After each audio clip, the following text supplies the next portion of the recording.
camerino ahí. Están grabando, ¿no? Lo está intentando, ¿eh?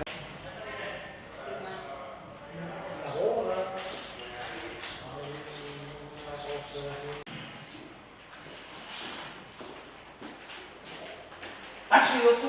¿Te crees que no te venís?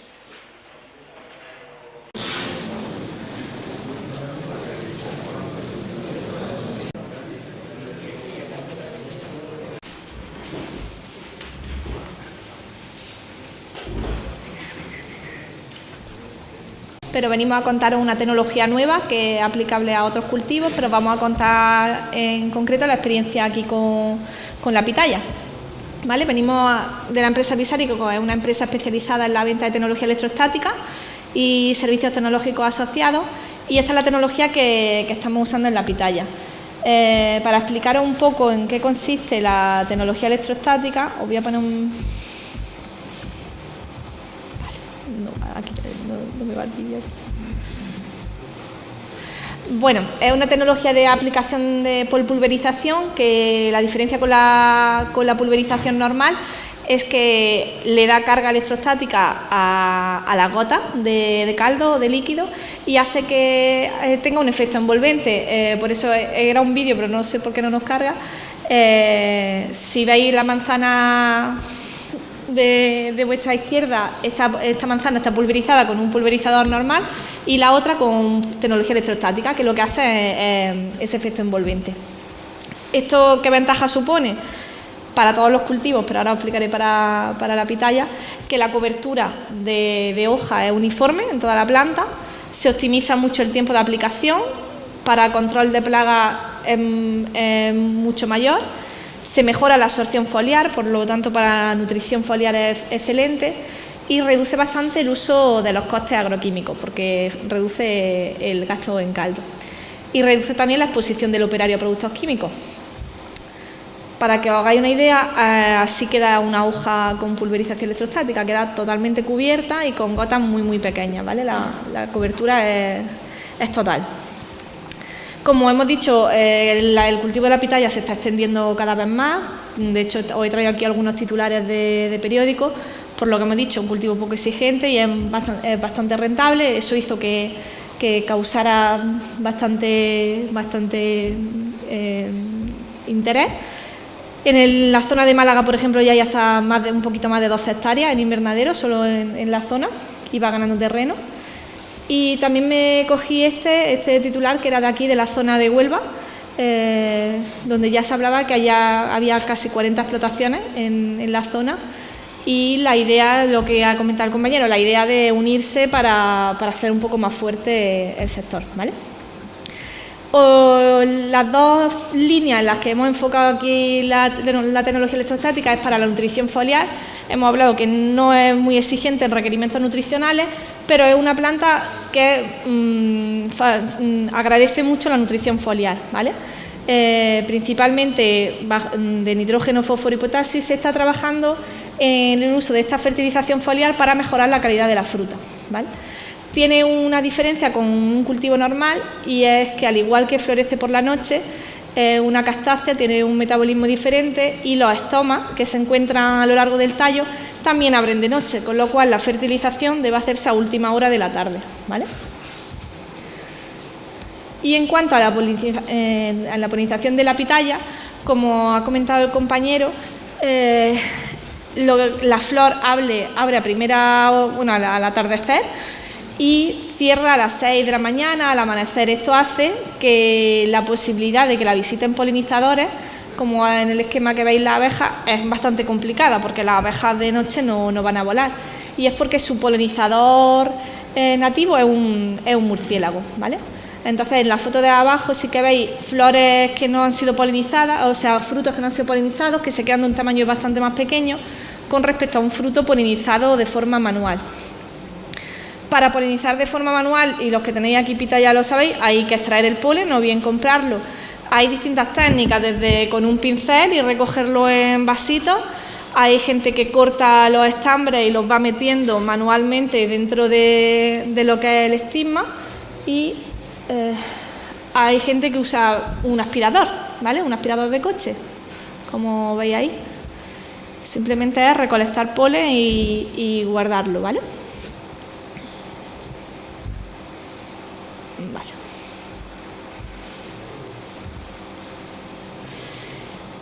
Y también hemos comentado eso, que hay desde autopolinización, donde la flor se puede polinizar con el mismo polen, pero estas son muy pocas variedades y lo que se aconseja es principalmente la polinización cruzada, y aquí donde tenemos que hacerlo manualmente.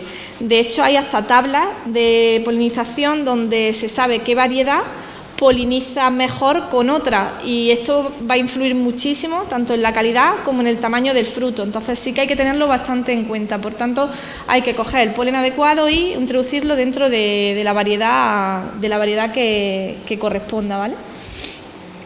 Y aquí es donde trabajamos nosotros, hemos utilizado la tecnología electrostática, ¿vale? Esto es una foto de un ensayo nuestro donde utilizamos una pistola electrostática y recogemos el polen, lo colocamos en una matriz líquida, que lo que hace, como veis aquí en la foto, es favorecer el desarrollo del tubo polínico, es decir, que el polen que va en esa matriz va de alguna forma como fortalecido, está más fuerte que si no lo metiésemos en la matriz. Y ahí veis en la foto frutos cuajados con esta tecnología. ¿Qué ventajas tiene? Bueno, es muchísimo más rápida. Ahora veréis un vídeo donde realmente es ponerte la mochila y ¡pum!, es un pistoletazo a cada flor, con lo cual es bastante más rápida que meterle tú el polen manualmente. Hay gente que le da golpecitos al estigma para que llegue hasta abajo. Y también ahorra muchísima cantidad de polen. En esta finca, por ejemplo, ellos manualmente hacen con el polen de una flor, aproximadamente polinizan 10. Nosotros somos capaces de polinizar hasta más de 100 flores con el polen de una flor. O sea, se optimiza muchísimo el rendimiento. Si encima compráis polen, que es caro, supongo, bueno, pues puede ser una técnica a tener en cuenta. Aquí veis un vídeo, estos somos nosotros, en una finca de pitaya, y una pistola electrostática, la matriz va en o sea, el polen va en esa matriz que yo estoy moviendo, y ya digo, enfocar a la flor. Aquí lo hicimos más largo para que se viera bien en el vídeo, pero realmente es un toque de pistola, por decirlo así. Ahora veréis, ahí tenemos la mochila, si ahora le queréis echar un ojo.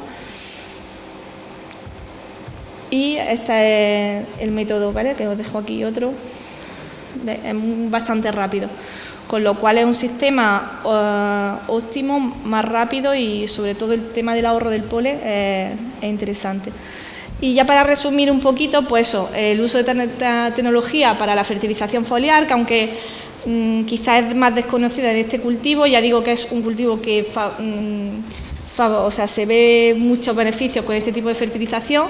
Mejora mucho la adhesiones del producto, porque la hoja, si la veis, los que tenéis ya habéis visto que cualquier cosa que se le añada foliarmente resbala.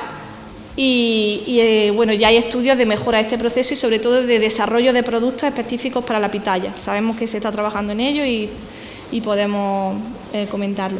Para la polinización, lo que he dicho, más efectivo, más rápido. Y la idea, pues, de hacer pruebas de diferentes variedades, ir probando el polen de una con otra, aunque ya hay bastantes tablas a nivel de investigación, pues bueno, es cuestión de seguir y optimizar el proceso. Y ya está, os dejo aquí los datos. Cualquier duda que tengáis, cualquier sugerencia, os dejamos aquí el correo para que nos escribáis. También estamos en las redes para cualquier cosa con dudilla.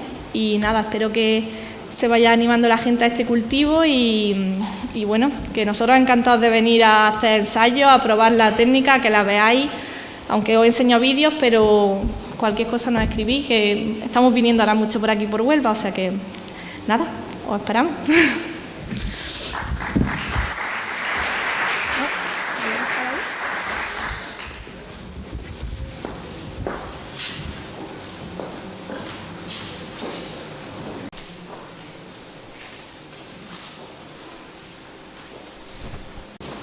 Pues vamos a empezar.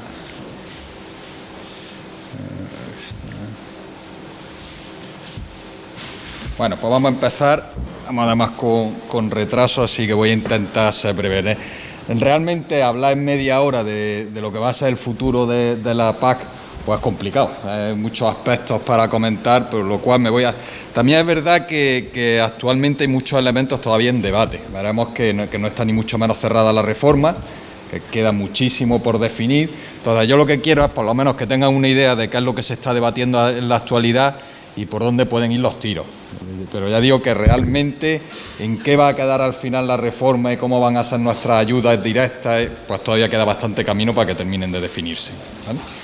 Bueno, saben que la PAC ha tenido una evolución continua en los últimos años. Bueno, la PAC pues nació en los años 60, tiene ya casi 60 años de historia y bueno, mientras los primeros 30 años pues apenas tuvo cambios, en los últimos 30 no hace más que cambiar. Cada 5 o 6 años pues tenemos una reforma, nos cambian los instrumentos, etcétera.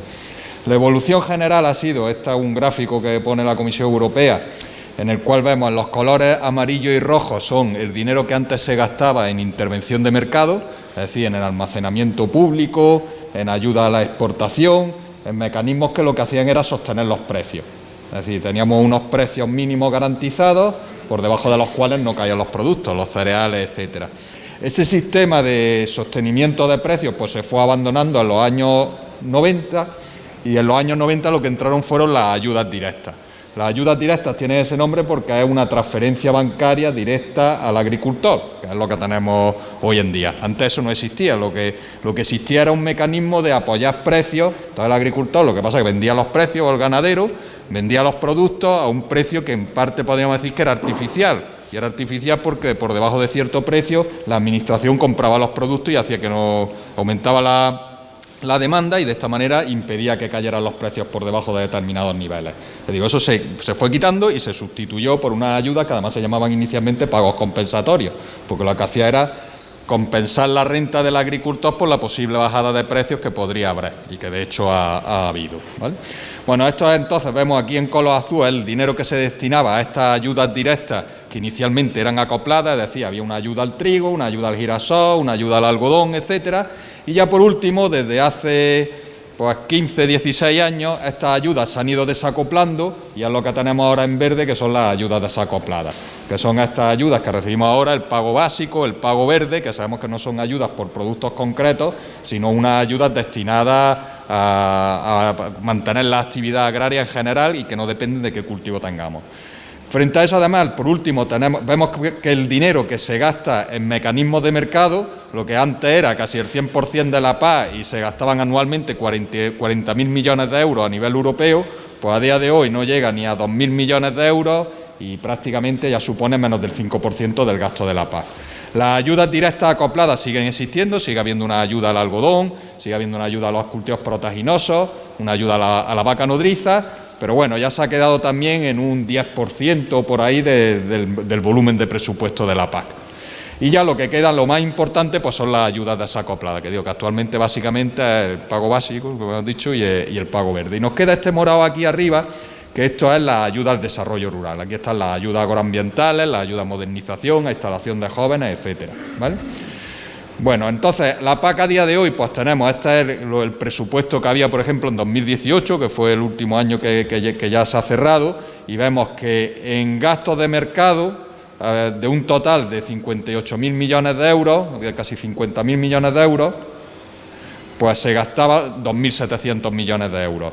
En desarrollo rural, 14.000 millones, y vemos que los gastos de ayudas directas, lo que es ayuda directa al productor, pues casi suponen un 75% de la PAC y más de 41.000 millones de euros, ¿vale? O sea que el mecanismo más importante en cuanto al financiero, pues viene a ser las ayudas directas.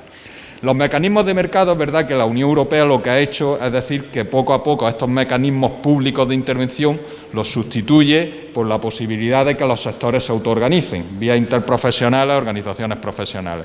Pero la verdad es que a día de hoy eso se ha quedado más en un brindis al sol que en una realidad. O sea, por ejemplo, en el aceite de oliva se ha intentado hacer un mecanismo de autorregulación que se ha llevado a Bruselas, etcétera, y aún no lo ha aprobado. Y se lleva un año allí dándole papeles, etcétera. O sea, que las posibilidades de autorregulación, que es lo que decían que sustituían esos mecanismos de regulación pública, pues la verdad es que son bastante escasos. Bueno, en cuanto a las ayudas directas, el principal mecanismo, pues bueno, esto es como está distribuido la ayuda actualmente en España.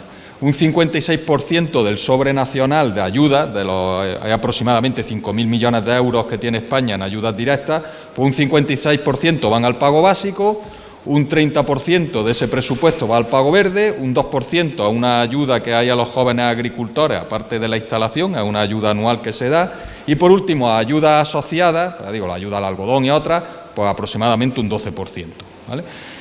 En las tres primeras serían pagos desacoplados, es decir, no dependen del cultivo y solo las ayudas asociadas dependen del cultivo, ¿vale? Bueno, aquí vemos que los dos pagos principales, los que se llevan un 86% del presupuesto, pues son el pago básico y el pago verde. Eso saben ustedes que además para cobrar pago verde hay que tener pago básico. Si no tiene uno derechos de pago básico no puede cobrar el pago verde. Y para la mayor parte de los agricultores, los que no reciben ayudas asociadas, que son muchos, en Andalucía pues la gran mayoría no reciben ayudas asociadas o no son jóvenes, pues el pago verde y el pago básico pues viene a ser su única ayuda. Y aproximadamente en un porcentaje de 2/3 el pago básico y 1/3 el pago verde. Pues sabemos que el pago verde es que nos da un 50% más de los derechos que tenemos, con lo cual al final es 2/3 pago básico y 1/3 pago verde, ¿vale? Esa es la realidad a día de hoy. Sabemos que el pago básico está regionalizado, que en España hay 50 regiones, ¿vale? Por ejemplo, estas son las regiones que hay en tierras de cultivo de secano y bueno, hay 24 estratos, de tal manera que el estrato 1 son las regiones que tienen menor valor de los derechos, pues aproximadamente de media un valor de 80, 90, y ahí llegamos hasta la región 24, pues que sobrepasa los 600, 700 euros, ¿vale? Bueno, en general vemos que en las tierras de cultivo de secano, pues Andalucía y pasa en todos los cultivos, pues tenemos en general regiones de valores altos. Bueno, de verdad que tenemos zonas, a lo mejor como Granada, que aquí tenemos regiones 2, 3, pero bueno, en general vemos que frente a toda Castilla-La Mancha o Castilla y León, que son en general regiones 3, 4, pues aquí tenemos, por ejemplo, en Huelva, pues regiones 6, regiones 9, o sea, aquí una región 9 es que el valor de los derechos pues aproximadamente 150 euros, que sumado al pago verde, pues son unos 230, 240 euros, ¿vale? Si vemos, por ejemplo, los cultivos permanentes, pues vuelve a pasar lo mismo. Vemos como Andalucía tiene las regiones de los estratos más altos.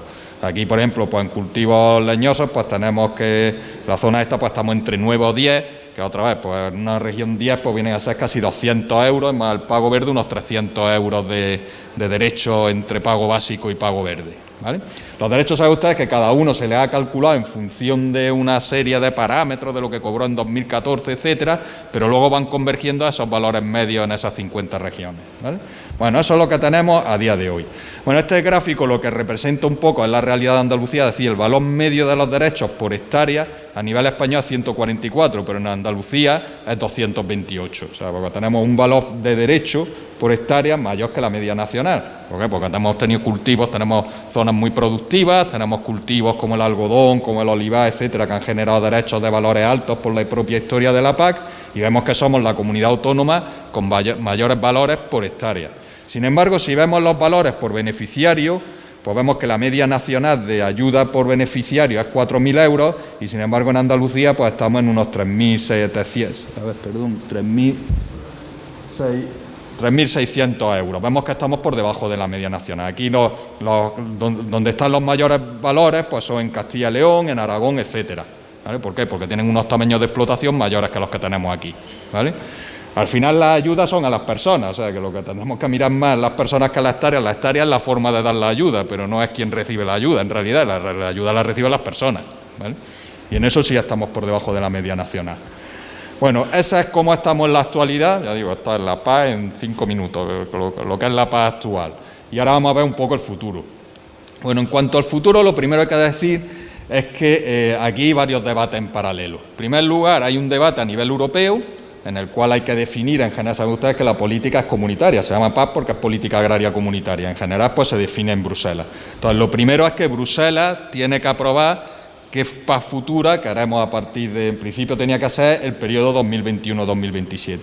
Ese debate, a su vez, se divide en dos partes, una que es lo que se llama el marco financiero plurianual, que es el dinero que se destina a las políticas europeas. ¿Cuánto se va a destinar a la política agraria? ¿Cuánto a la política regional? ¿Cuánto a la política de inmigración? ¿Cuánto a la política de investigación europea? Etcétera, etcétera. Esto lo debaten los jefes de Estado y de Gobierno.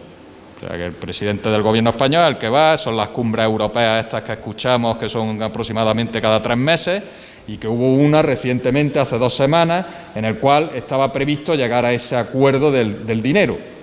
Finalmente no se ha conseguido. Ahí hay ahora una posición muy encontrada entre una serie de países que quieren mantener la política agraria, la política regional, etcétera, entre los cuales está España, y otros países como Dinamarca o Austria, etcétera, que abogan por ir disminuyendo estas políticas. ¿Por qué? Porque ellos son contribuyentes netos al presupuesto comunitario. aquí estaba siempre, que el que por excelencia estaba era el Reino Unido, que ya se ha ido, ya no está en estos debates, pero bueno, sigue habiendo algunos países, pues Alemania, que está ahí medio, y otros que sí que están completamente en contra de mantener ciertos presupuestos. Ellos en general dicen que hay que mantener el presupuesto europeo, pero que hay que destinarlo más a políticas más de futuro, de investigación, etcétera, y ahí está, ya digo, la lucha. Digo, y esa lucha aún no se ha terminado. Estaba previsto que a principios de año, esto se ha retrasado mucho, se tenía que haber aprobado el año pasado, lo enturbió todo el tema del Brexit, ya que una vez que ya se han salido ya por fin, en enero ya se creía que esto iba a avanzar más rápido, pero finalmente está yendo un poco lento. Y una vez que se haga ese acuerdo del dinero, pues tenemos que entrar en cómo va a diseñarse la PAC futura, es decir, cómo van a ser las futuras ayudas directas, los mecanismos de mercado, la ayuda a modernización de explotaciones, etcétera. Eso en la Unión Europea, la Comisión Europea es la que presenta las propuestas, pero luego los Estados miembros, junto con el Parlamento Europeo, lo tienen que aprobar.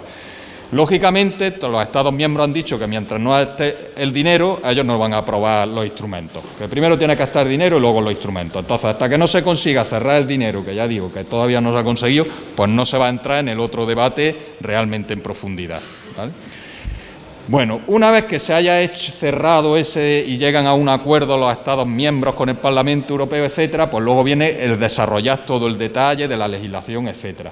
Todo estaba previsto que a lo largo de 2020 se aprobara la reforma, que en 2021 se dedicaran a sacar todos los reglamentos de detalle, con la normativa de detalle, etcétera, y los Estados miembros definieran cómo aplicarlo, y que en 2022 se empezara a aplicar la nueva PAC.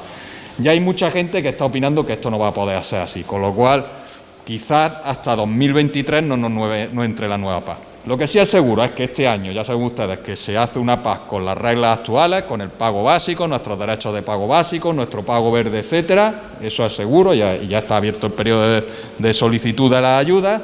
También es seguro que el año que viene va a ser igual, o sea, que el año que viene vamos a tener nuestro pago básico, nuestro pago verde, nuestra condicionalidad de las ayudas, todo igual.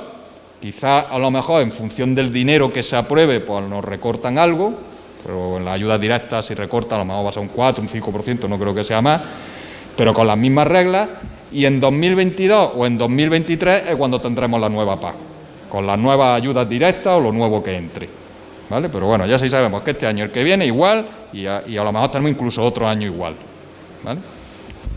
Bueno, en la propuesta de marco financiero, ya digo que todavía no se ha aprobado, pero hay propuestas sobre la mesa.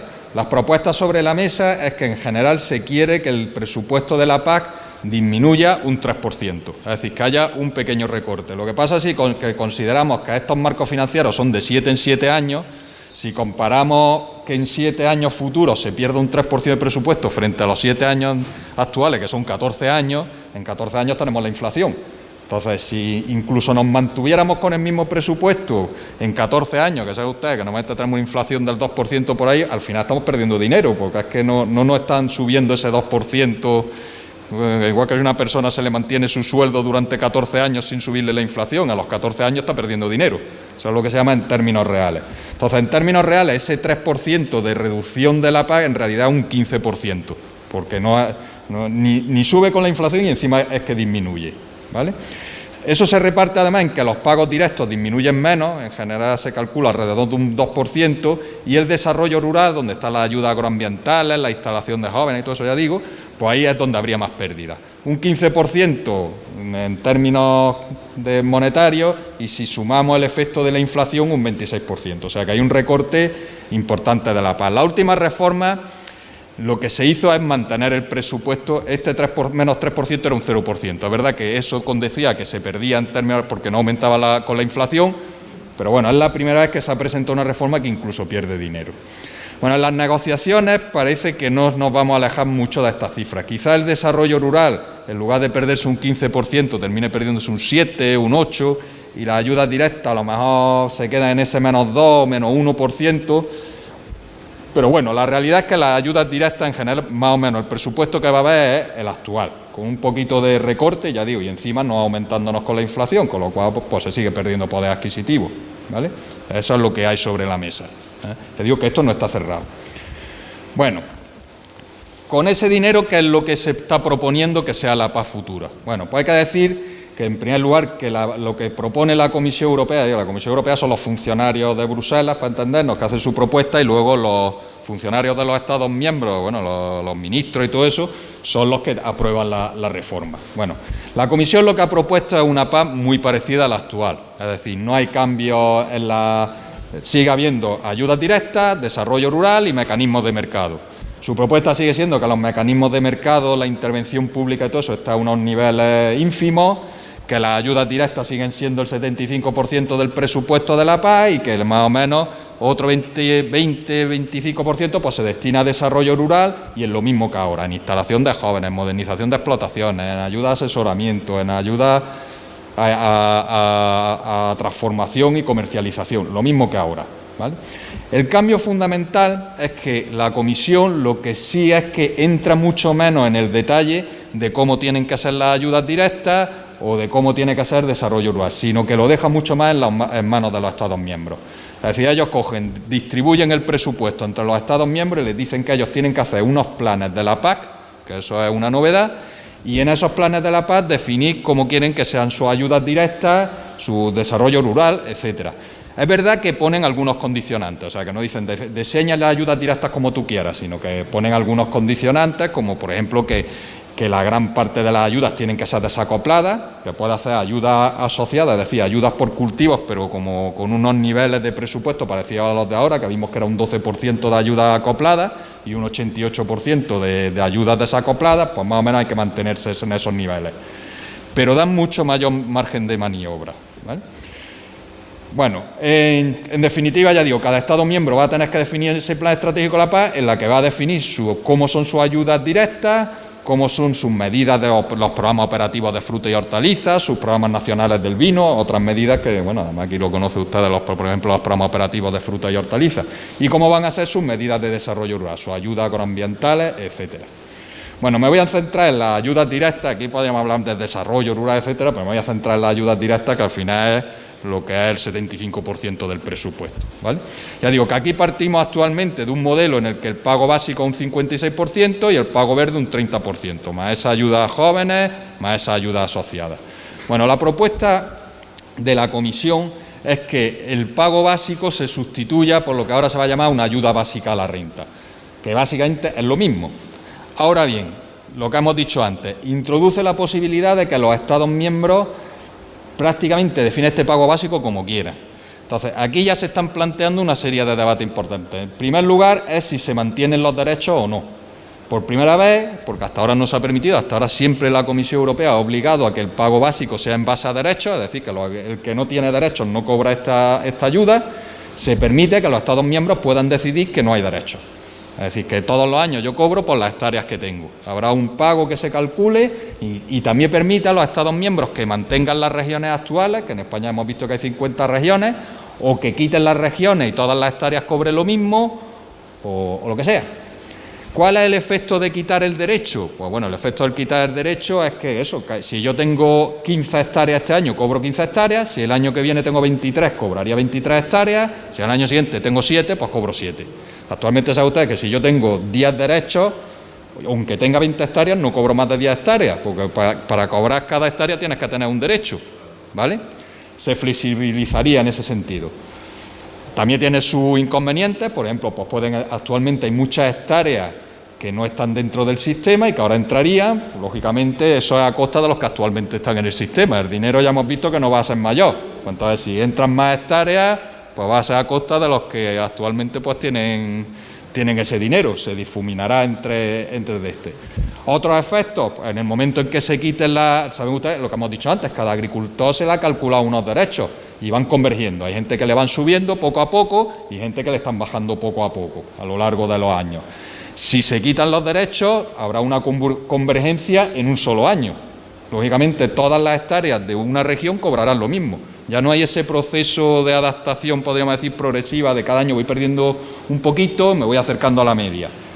O voy subiendo un poquito o voy bajando. No, es que en un año, lo mismo hay gente que pierde un 30% de su ayuda porque estaba por encima de la media de su región y otros que ganen un 40%, pero va a ser mucho más abrupto, ¿vale? De hecho, la idea de la existencia de derechos era para que esas oscilaciones fueran menores, ¿vale? Pues ese va a ser uno de los debates. De hecho, ese Y eso lo va a decidir España. O sea, en esta reforma va a ser mucho más importante el debate dentro de España que el debate a nivel europeo, porque el debate a nivel europeo más o menos está ya cerrado, porque como la Comisión ha dicho, os dejo hacer lo que queráis, pues tampoco hay tanto debate que antes que se diseñaban las cosas en los reglamentos europeos. Ahora, al dejarse todo tan flexible, pues hay mucho menos discusión. El debate gordo va a ser a nivel español, ¿vale? Entonces, actualmente ya se ha iniciado, pero el Ministerio todavía no ha presentado cuál va a ser su modelo, entre otras cosas porque no está cerrado el modelo europeo, pero en los próximos meses ya se quiere empezar a esbozar, ¿vale?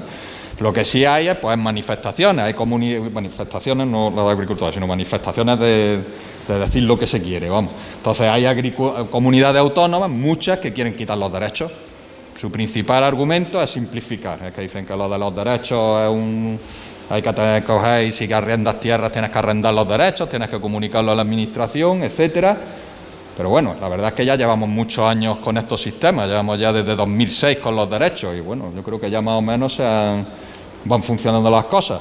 Pero bueno, otros también creen que al quitar los derechos y hacia tasas más planas, etcétera, pues comunidades autónomas que tienen valores de derechos en general mucho menores que la media nacional, pues creen que van a subir. Tampoco tiene que ser el efecto así completamente, porque dependerá más de cómo se definan las regiones, ¿vale? Segundo elemento fundamental de este debate, pues será cómo se definan las futuras regiones. Si se mantienen las 50 regiones actuales, si al final hay una sola región española y todas las hectáreas cobran lo mismo, o si se va a intermedios, a que sean 10 regiones o 20 regiones, etcétera, ¿vale? Todo ese debate de las regiones lo que sí va a dar lugar a que pueda haber mucho movimiento de dinero entre territorios, entre sectores, etcétera, ¿vale? Imaginamos que se fuera una tasa plana nacional completamente, lógicamente iría dinero del regadío hacia los pastos, del secano a los pastos, que son actualmente los que tienen los menores valores de derechos. Cultivos como el olivar, que actualmente tienen valores de derechos pues más altos que a lo mejor que los cítricos, pues habría un trasvase entre esos cultivos permanentes. Habría pueblos que perderían en global dinero, habría pues todo lo que sea modificar este sistema de regiones, de cuanto más nos alejemos del sistema actual, pues mayores flujos financieros habrá entre territorios y entre sectores, ¿vale? ¿Cómo va a ser el modelo? Que todavía no está propuesto, con lo cual habrá que ver qué es lo que sucede. Bueno, otro componente muy importante es el pago verde. Saben ustedes que actualmente el pago verde, para cobrarlo hay que hacer 3 prácticas, que son mantenimiento de pastos permanentes, que básicamente es no roturarlo, o sea, en realidad no hay que hacer nada con el pasto, es simplemente no convertirlo en cultivo. La diversificación de cultivos, que es que si tenemos más de 15 hectáreas, más de 10 hectáreas, tenemos que poner 2 cultivos y más de 30 hectáreas, 3 cultivos. Y la superficie de interés ecológico, que si tenemos más de 15 hectáreas de tierra arable, tengo que dejar un 5% de superficie de interés ecológico, ¿vale? Esas prácticas están definidas a nivel europeo. Bueno, pues esas prácticas de pago, el pago verde desaparece. ¿Qué pasa con esas prácticas que nos están obligando ahora para poder cobrar ese pago verde, la diversificación de cultivos, el mantenimiento de pastos y la superficie de interés ecológico? Que se van a incorporar en la condicionalidad. Es decir, que para cobrar el pago, la ayuda básica a la renta futura, la voy a tener que cumplir, ¿vale? O sea, no es que desaparezcan esas prácticas, sino que se aumenta el nivel de exigencia medioambiental, podríamos decir. O sea, que ya para cobrar la ayuda básica tengo que hacer esas prácticas. Y se introduce un nuevo ayuda que se llamaría ahora ecoesquema. Estos ecoesquemas, a diferencia del pago verde que se diseñaba a nivel nacional, ahora se diseñan a nivel europeo, ahora se los diseña cada Estado miembro, ¿vale? Y vemos que el presupuesto viene de lo mismo, o sea, que es que los ecoesquemas no va a ser que venga dinero nuevo, sino que es que para cobrar el equivalente actual a pago básico más pago verde, pues ahora tendremos que hacer la ayuda básica a la renta más el ecoesquema. Podemos decir que sería el equivalente. Sí que existe el proyecto de que el pago verde no sea menos de un 30% del sobre. Ahora se está hablando que sea, aquí esto por ejemplo el Ministerio de Agricultura en España hablaba entre un 13 y un 23%, yo creo que va a estar más bien cerca del 13%, ¿vale? 13, 14% puede ser. Pero digo, si uno quiere mantener su nivel de ayudas directas con independencia de lo que pasa con los derechos, etcétera, ahora va a tener que hacer los ecoesquemas, ¿vale? ¿En qué van a consistir los ecoesquemas? Bueno, pues todavía también está en debate. Ya hay algunas ideas sobre la mesa que ha presentado el Ministerio justo la semana pasada, que son todavía unas ideas muy preliminares, pero bueno, que ya no empieza a orientar. Entonces, por ejemplo, están hablando de que en ganadería para hacer ecoesquemas lo que haya que hacer es pastoreo extensivo, o sea, que haya ganadería extensiva, que básicamente al final pues será tener una carga ganadera entre un mínimo y un máximo, ¿vale? También se está hablando en cultivos leñosos que la exigencia del ecoesquema sea o tener cubiertas vegetales vivas, que actualmente en Andalucía lo que hay es un agroambiental para eso. Las agroambientales, ¿cómo quedarían en este esquema verde? Serían que fueran más allá aún de los ecoesquemas, ¿vale? Bueno, pues aquí se está hablando de que un futuro ecoesquema puede ser, por ejemplo, tener cubiertas vegetales vivas o no quemar los restos de poda de los cultivos leñosos, sino que picar los restos de poda e incorporarlos al terreno, ¿vale? Otros posibles ecoesquemas que también se está hablando es la creación de márgenes multifuncionales o barbechos semillados o barbechos melíferos para el tema de polinización, etcétera, a lo largo de los márgenes de los ríos, una cosa un poco como la superficie de interés ecológico actual, pero que vaya más allá, que elija determinadas especies que favorezcan los polinizadores, ¿vale?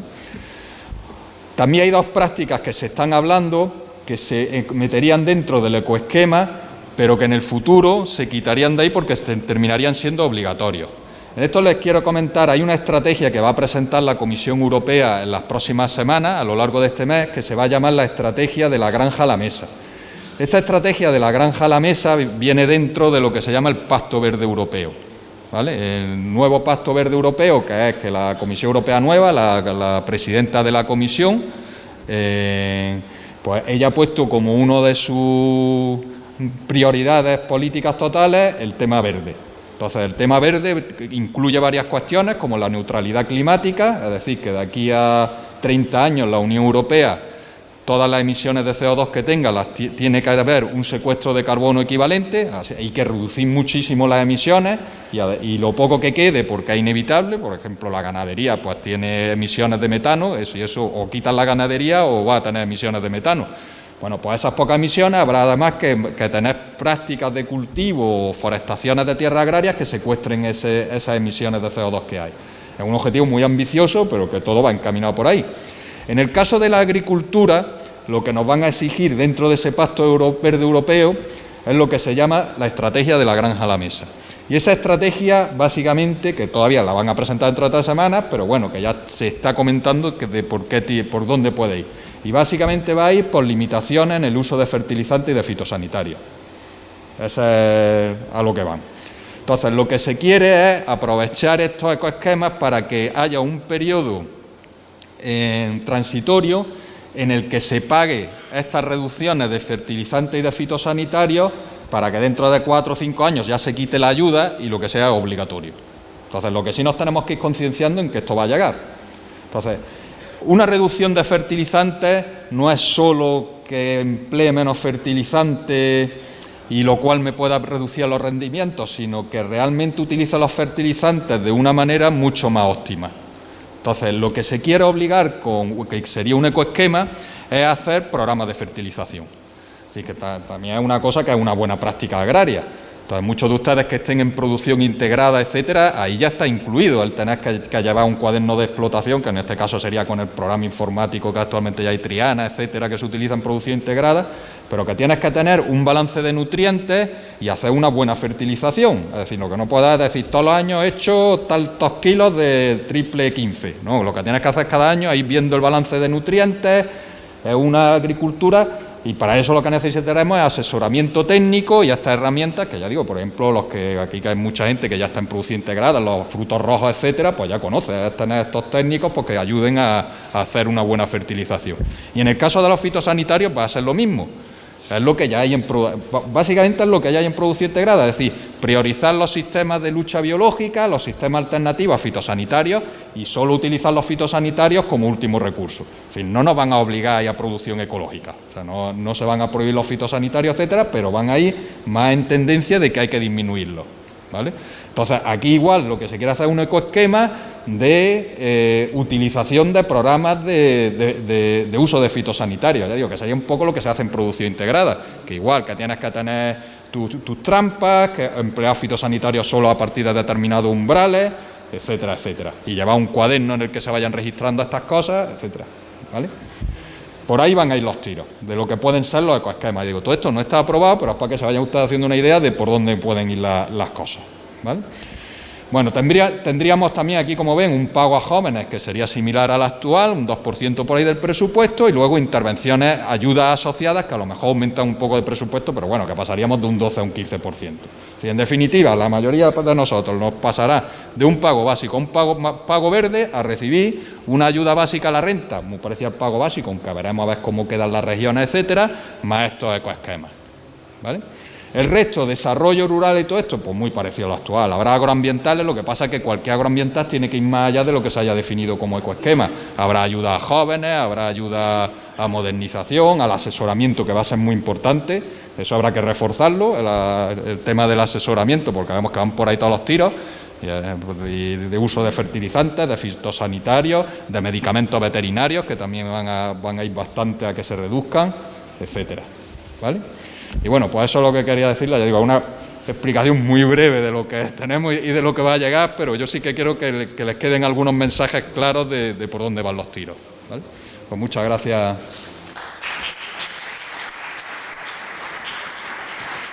Si hay alguna pregunta rápida.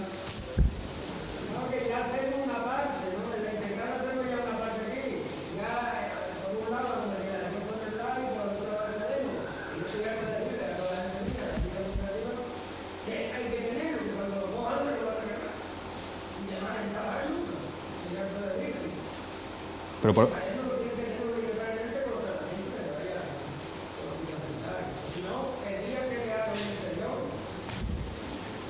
hombre, ya digo,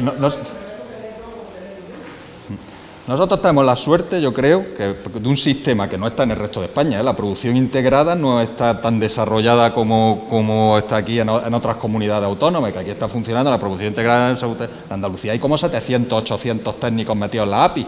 Entonces, esto es lo que habrá que reforzar, porque yo creo que es que se ajusta perfectamente a lo que va a venir ahora, que en otros sitios esto lo van a ver como no, que ahora hay un programa, hay que rellenar un programa informático por técnico, es que nosotros ya lo estamos haciendo con la producción integrada.